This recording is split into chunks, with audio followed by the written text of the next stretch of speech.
Very, very important. First thing I want you to do is start screen recording this because they are going to take it down. Right. I looked at the UK government's information for healthcare professionals. They just updated it. And I saw something that I found extremely disturbing. And rather than try and break it down myself like I did with last time, I brought in the expert, which is Dr. Brian Hooker. I'm just going to read out to you what I saw. Plain as day on this. Remember, it's an emergency use vaccine. So on their little bit, it says number 2, 1 dose, which is 0.5 milliliters, contains in this COVID-19, this is the Astra Zeneca vaccine we're talking about right now. And then it has the CHAD number we talked about before. Recombinant replication deficient chimpanzee adenovirus vector encoding the SARS-CoV-2 spike glycoprotein produced in genetically modified human embryonic kidney HEK 293 cells, which Brian's going to explain in a minute. And then it says, clear as day, this product contains genetically modified organisms, GMOs in brackets. And for the full list of excipients, go to section 6.1. Everybody can see this, by the way. This is so. First of all, let's make this absolutely clear. This is not conspiracy theory. It's there right in your face from them to the healthcare professionals. So I brought in Dr. Brian Hooker, and we're going to start. Thank you, Dr. Brian Hooker, for being here. You're welcome. Explain your qualifications to those who may not understand how brilliant you are. Okay. I have a PhD in biochemical engineering, and I received that PhD back in 1990. Since then, I've worked in both academic research and industry research in the biotechnology industry for 30 years now. I have over 65 research publications that have been published in peer-reviewed journals all over the world. And many of these appear on the National Library of Medicine's website, PubMed. And I also have 5 United States patents around genetic technologies. Yes, I've done genetic engineering. I've done lots of genetic engineering. And this happens to be genetic technologies, just little elements that we derived from fungal tissues, from fungus. And so I've got a lot of background in genetic engineering. I've got a lot of background. Obviously, I've been doing this in terms of looking at vaccines and vaccine components since about 2001. And so I've been doing this a long time, and I feel very, very confident talking about this. Right. So what upsets me more than anything else is I'm seeing lines and lines of people who are getting these COVID vaccines. They have no idea what's in them. We're trying to warn them.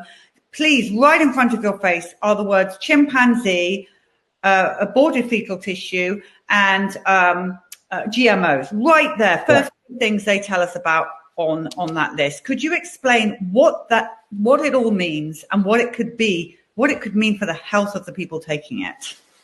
Well, this is actually a virus that is active in chimpanzees. Okay, it is not necessarily active in humans. But it is cultured in human embryonic kidney cells, which means that it can mutate and it can actually become virulent and cause disease in humans.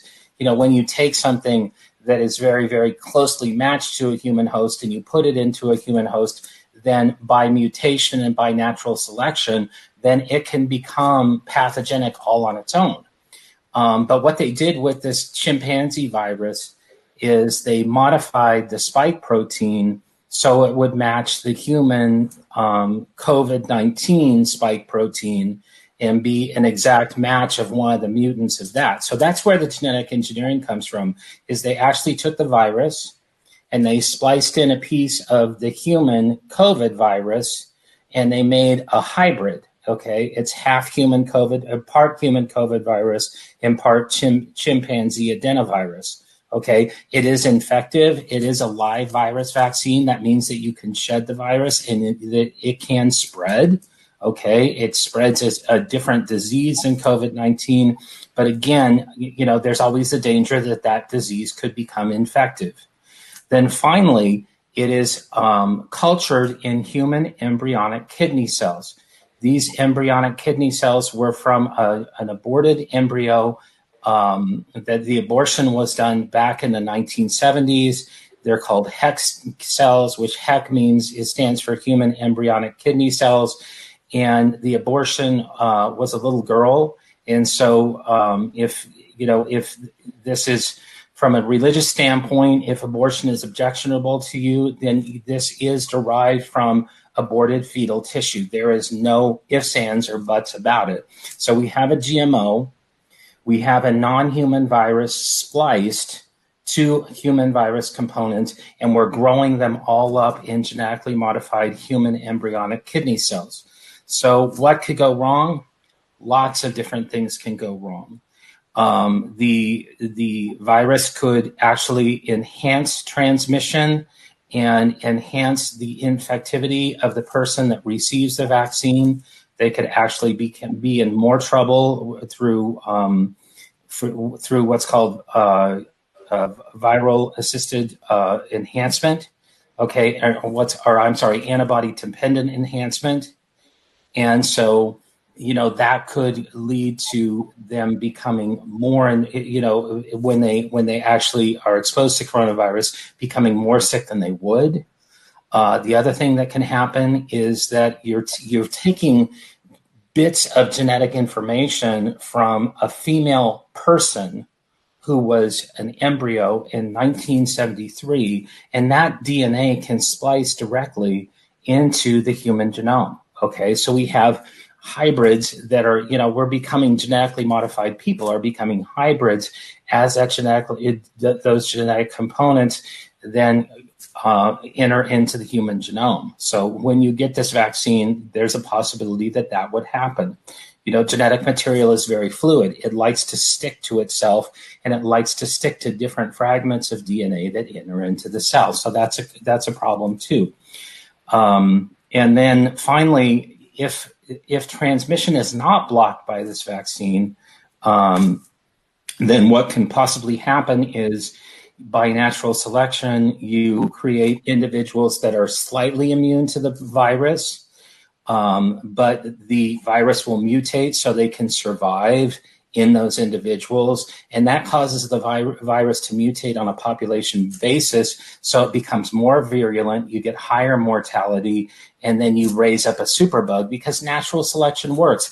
Viruses, when you create an individual who's immune to one virus, the virus will mutate so it's no longer immune, and you can get into a situation in a scenario where from a population standpoint, then because you have all these people who are immune to one virus, the virus mutates and they're no longer immune, and the new virus will actually cause more damage, will cause more mortality than the original COVID-19 virus. So this is really, it's a foolish design.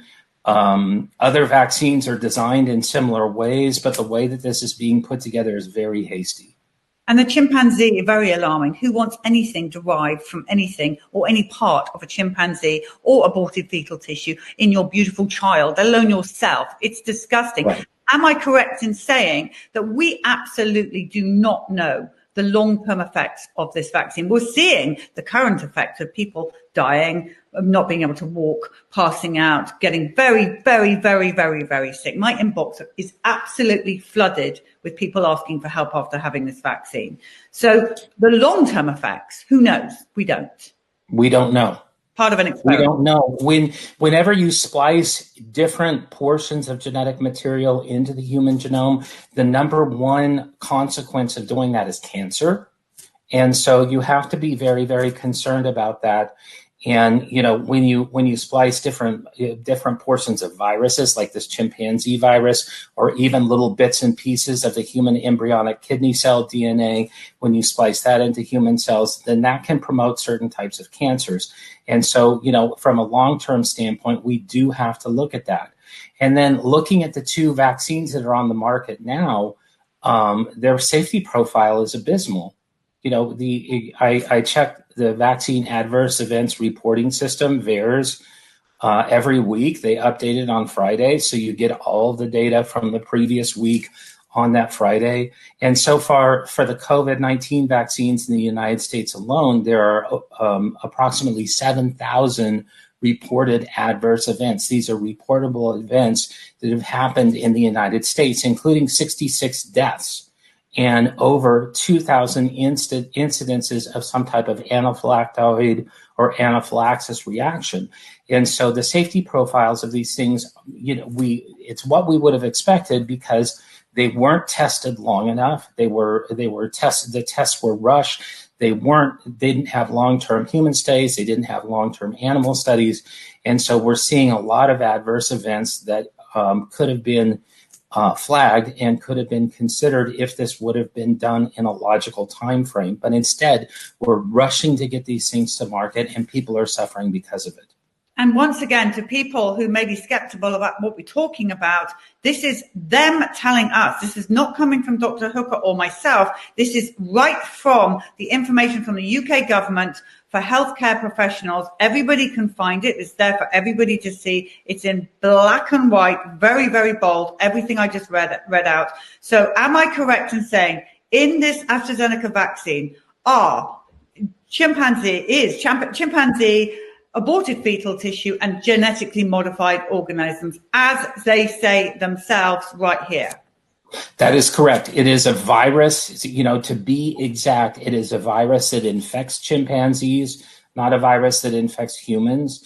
And so therefore, we're getting a variant that infects a mammal that's very, very close in physiology to us. So as that ruminates, as that is being injected into the population, that could become infective to humans. It's what's called gain of function. When a virus gains function and they go from one host to the next host, that type of gain of function can occur. And so it's very dangerous to use that. Aborted fetal tissue, absolutely. Aborted fetal DNA, absolutely. And everything that Teresa Deischer has talked about for many, many years is valid here because we've got human embryonic kidney cells.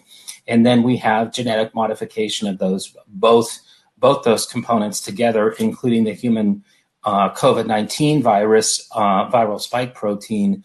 And so, that has a litany of issues in and of itself. It can cause antibody-dependent enhancement of the disease, where the antibodies actually lead the virus to the place where it can infect human cells, and the vaccine would be null and void at best. And for everybody for asking, the link is on. Go to www.gov.uk. You will find it there. Information for healthcare professionals on this. Dr. Hooker, just to thank you, because I know your time is very precious. The main reason for doing this is to keep people informed. Would you, under any circumstances, recommend this COVID vaccine, AstraZeneca COVID, or any vaccine, after what we've seen on our tours, and you've been on the bus with me, and we've traveled, and we've been to Australia and pretty much around the world in listening to parents or there physically ourselves? Is there anything that would make you, after what happened to your son? And don't forget, everybody listening, we did vaccinate our children and ourselves. So we were pro-vaccine. We've just been hit hard this way. And we do not want you to go through the same pain. And it is pain. It's utter pain of what happens to someone you love if you vaccinate and you don't know what you're talking about. So is there anything that you would recommend to the public, to the people listening now, about this COVID-19 vaccine? I just can't recommend that you would receive this or any of the variants of the COVID-19 vaccine. They're untested technologies. They're being rushed to the market.